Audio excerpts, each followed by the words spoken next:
We hear over and over again that bullion is a bad thing to own because it has been known to, quote, go down, end quote. The alternative often offered is to buy high premium coins that are, quote, guaranteed not to go down, end quote.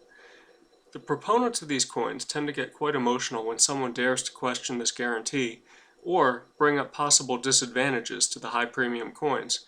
So in this video, I won't do that. What I will do instead is talk about one of many alternatives to high premium coins for someone who wants to make an investment that really is guaranteed not to go down in dollar terms. First though, let's clarify what's meant when someone says go down. What's implied is that when a person parts with dollars to buy an item and then later turns around to sell that item, the number of dollars received will not be less than the number of dollars originally given up. It's as simple as that.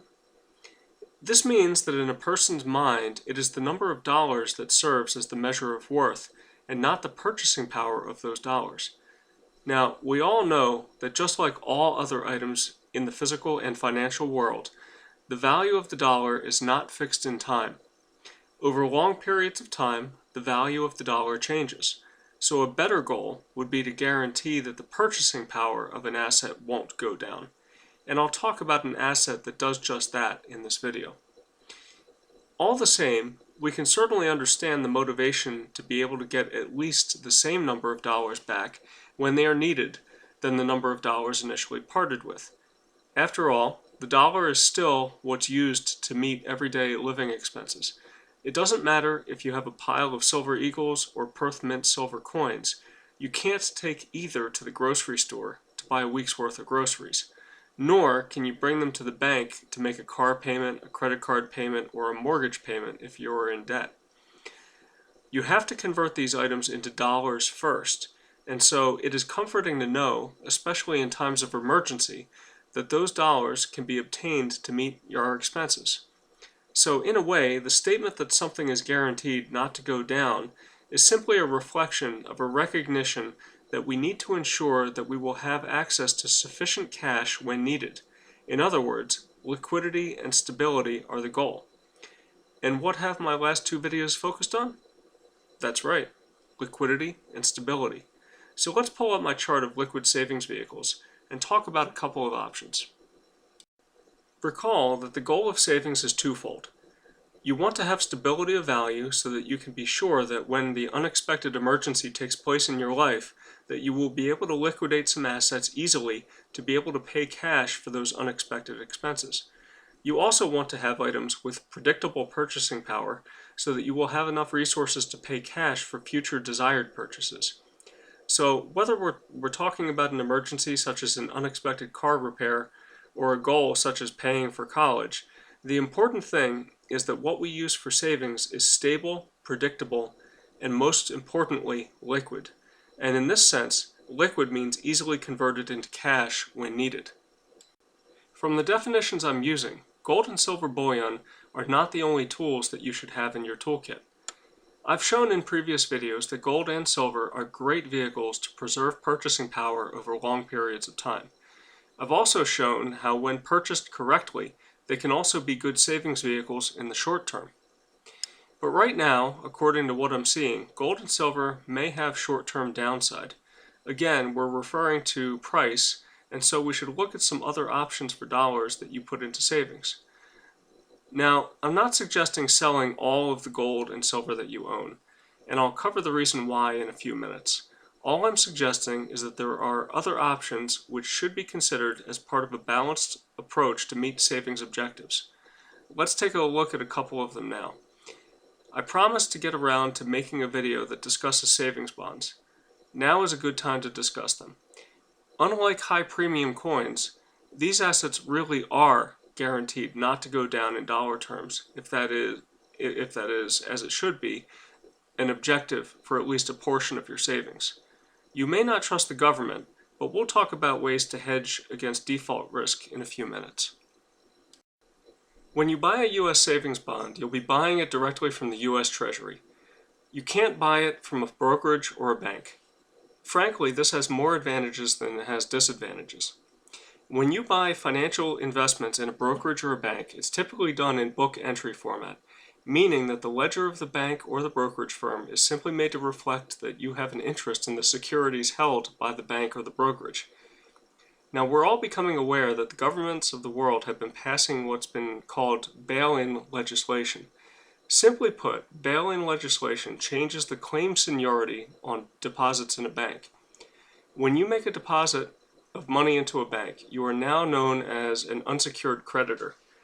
In the event of a systemic banking insolvency event, rather than the government coming to the rescue with funds to rescue the banks as was done in 2009, the bank's obligations can be restructured in a bankruptcy to write down those obligations.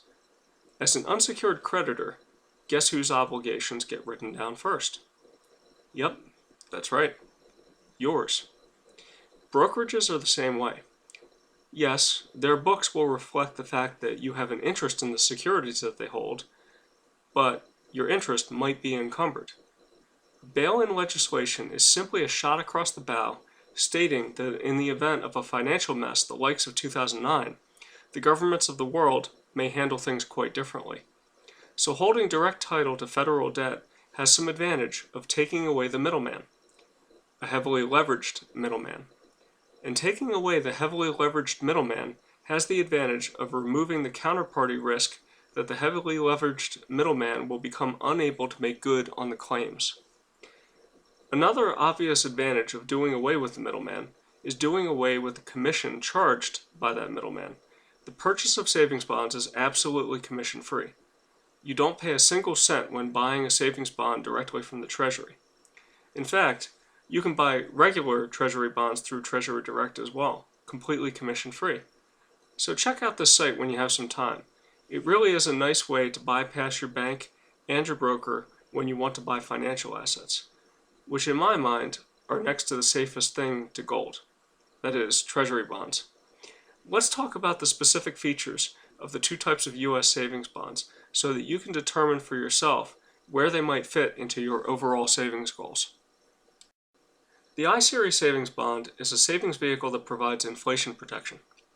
The EE bond is closer to what we would view as a traditional bond with a fixed rate of interest.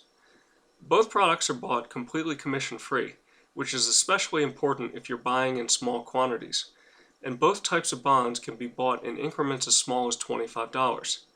This means that they are within the reach of anybody who wants to save. Taking the commission-free feature together with the small purchase minimums is very important to many in our little community here. I hear most people talk about using silver as a means of protecting purchasing power because it's very affordable. And that's true, but consider what happens when you buy a single silver bullion coin from a local coin shop. Spot price today is $16.70, and you'll pay a couple of dollars more than that so that the retailer can make a profit. The retailer will buy it back from you for close to spot. So you're talking about taking an immediate loss of more than 10%. Plus, you'll be paying state sales tax, which will take more money out of your pocket.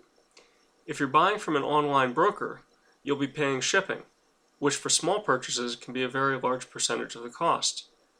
If you're simply looking for inflation protection and can't afford to save in big quantities each month, then the I-Series savings bonds are a much better deal for you. If you're a big saver, the government does impose maximums on you. Each person can buy only $10,000 of each type of bond in a given year. For most people, this should not be a problem. After all, a married couple could buy up to $40,000 worth of savings bonds each year when spread between the I and the E series. And this is a fairly large amount. It might prevent you from trading in and out of them, but trading is not what you're looking to do. You're looking for something to use for savings, not for speculation. Now, the interest rates are handled differently for both types of bonds. For the I-Series savings bond, the interest rate is the sum of two components. There is the variable portion of the rate, which is the rate of general price increases as determined by the CPI-U. And for those who say that this is an inaccurate measure of inflation because the CPI does not include food and fuel, the CPI that's used for savings bonds does include a fuel and food in the calculation. On top of this is added a fixed rate, Currently, the fixed rate is 0%, which is not nearly as good as the 3.5% offered a couple of decades ago, but the inflation protection is still a nice feature. For existing bonds, the fixed portion is fixed for the life of the bond, but the inflation rate will be recalculated every 6 months. On May 1st and November 1st of each year, the Treasury announces the inflation rate as calculated from the prior 6 months of data. Existing I bonds will adjust the variable portion of the interest rate to this rate upon every 6-month anniversary of the bond. So if prices are going up, your interest rate will adjust upward. New bonds issued after the announcement dates will use the fixed and the variable interest rates announced. Currently, the EE savings bond has a 0.1% interest rate, which is not a great rate, but as we'll see in a moment, these bonds have a feature that most don't recognize, which makes them much more attractive when held for 20 years. The interest rate is fixed for 20 years, and as with I bonds, rates for the new bonds are announced every May 1st and November 1st. Now, let's talk about guarantees.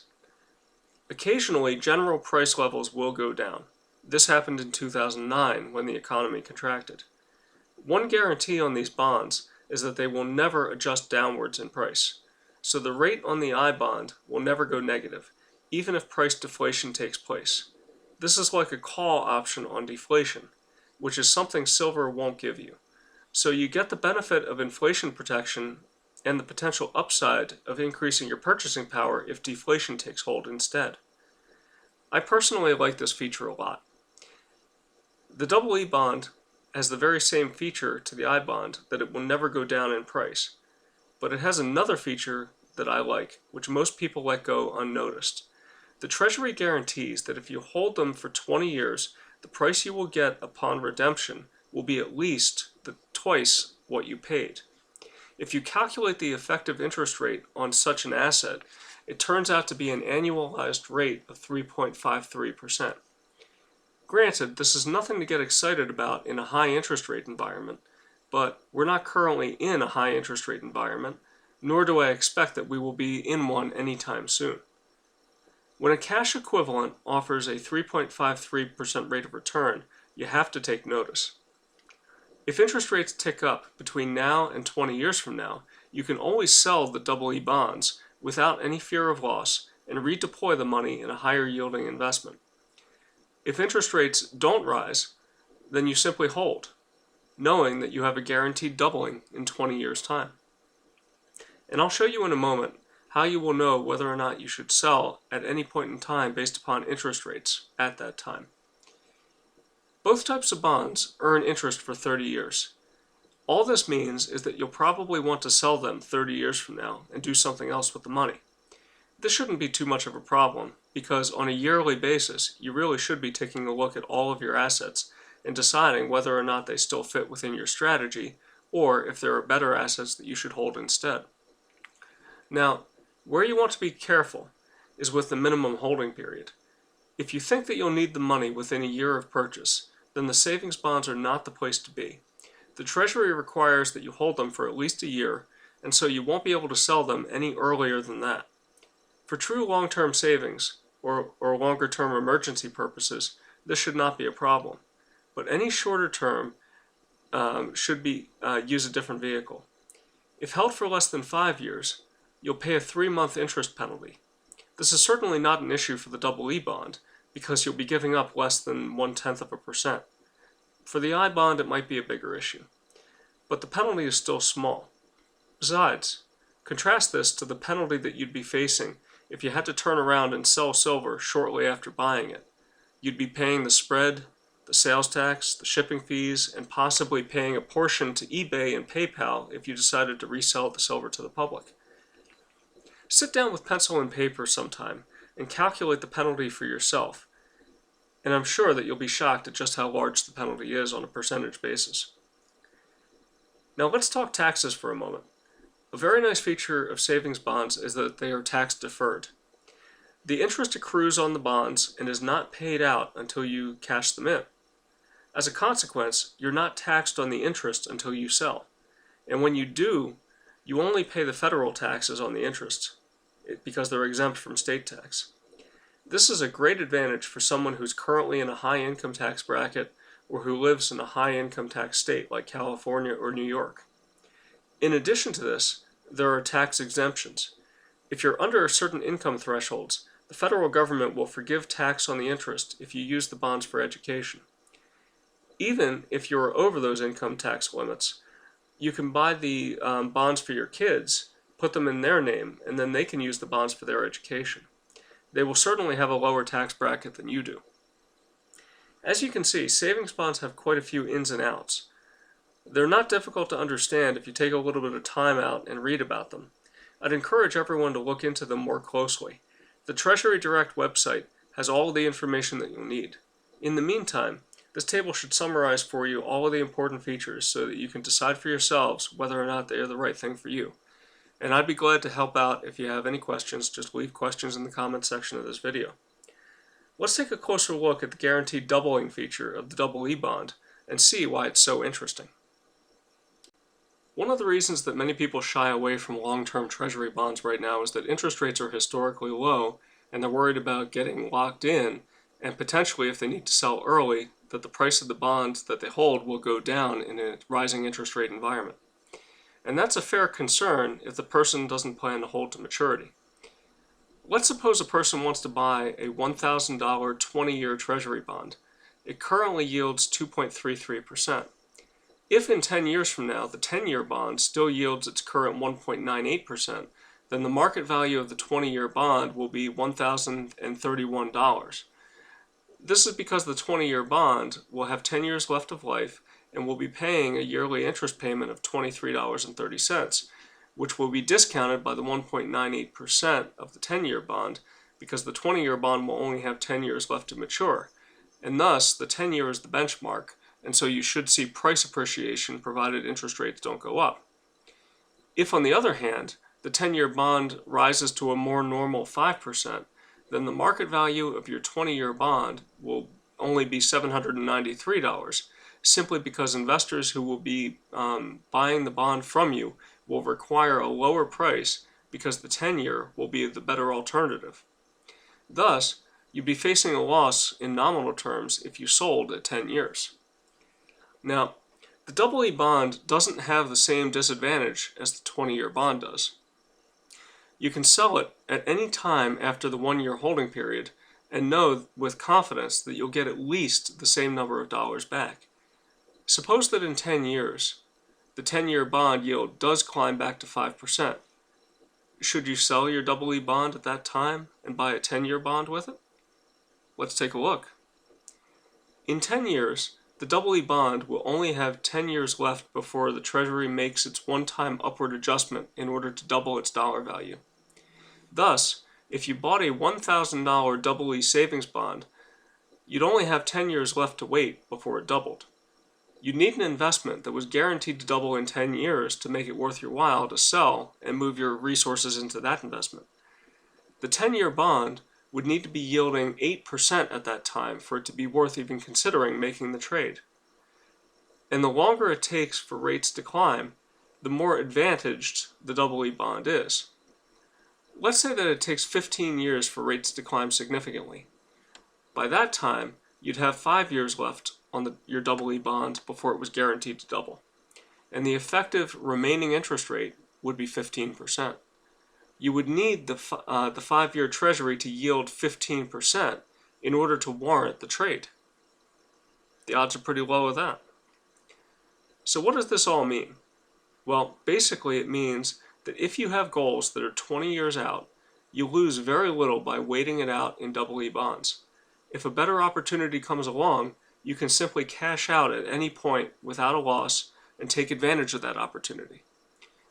If, on the other hand, the double E bond is guaranteed to double in 20 years, so if something better doesn't come along, then the double E bond is a pretty good deal. Now, this isn't to say that you should put all of your resources into double E bonds, just that one of their nuances makes them a pretty good asset to consider for some of your savings. Okay, I just talked about the upsides of owning savings bonds, but as with everything, there are downsides too. Let's talk about them. No financial asset is risk-free. Not currency, not bonds, and certainly not stocks. Sure, they have their place, but we need to understand that their value is all based upon the confidence that the other party will be able to perform. To understand why mathematically this is problematic, let's take a look at the financial claims out there. Between money, credit, and equities, which are all financial representations of wealth, the total value is estimated to be $301 trillion. And this does not even include the derivatives that exist, which are estimated to be valued at $693 trillion. The people who own this financial wealth have a notion that at some point the wealth can be converted into real physical wealth. And to see why this is problematic, let's take a look at some major categories of physical wealth and make a comparison. There are 7.9 billion acres of arable land, that is, land that you can actually grow things on. The number of residential structures in the world is only about 1 billion, and these aren't on average US suburban McMansions. Most of them are very modest dwellings located in high population developing countries. World oil reserves are 1,383 billion barrels, and most call into this question this estimate because it hasn't been revised down in many years. If we consider the sheer amount of real tangible wealth that exists in the world today and compare it to the financial representation of world wealth, we come to a little problem. There seem to be many more financial representations of wealth than there is real wealth into which it can be converted. The value of all of these financial assets hinges upon the faith of their owners that at some point in time the financial assets can be converted into real physical wealth. Right now, confidence in these financial assets is very high. But as we've covered many times in the past, a loss of faith would require that the financial representations of wealth be written down in value. How much will be dependent upon how much faith is lost. Let's take a look at what a loss of faith in the US dollar would look like. We're not talking about a complete loss of faith, only a restoration to the levels that existed prior to the establishment of the Bretton Woods Agreement. Now, pre-Bretton Woods, as we've discussed, the credit extended to the US Treasury was never more than 5 to 10 times the value of the gold that was held in Treasury vaults. Currently, the Treasury has $16.7 trillion in net obligations once we subtract the assets from the liabilities. It holds 0.262 billion ounces of gold in reserve. Many claim that this is a high estimate, but let's be conservative and assume that the gold is actually there. If the gold was to stand to be 10 to 20% of the value of the debt outstanding, as it was pre-Bretton Woods, when confidence was much lower, then gold would need to be priced in dollars at about 5 to 10 times what it is now. Now, this might mean that gold becomes more valuable in purchasing power, but it could also mean that the value of the dollar is written down, which would make everything else rise in dollar terms as well. Or maybe it would be a combination of both. The main message that I'm trying to get across here is that confidence in the dollar and all financial assets is still historically very high. And while I think that short term the dollar may continue to strengthen relative to gold, there is a risk that in the long term it won't. But what's the long term? I don't know. But right now, gold continues to be an important hedge to the financial claims on wealth. If those who own the credit of the world feel like their credit is losing value, then they're going to quickly try to move to gold. They probably won't be moving into silver, and they certainly won't be moving into Perth Mint coins. It is gold that's your hedge if you're worried about what's going to happen to the dollar. You certainly don't want to part with all of your gold simply because you are worried that it might, quote, go down, end quote, in the short term.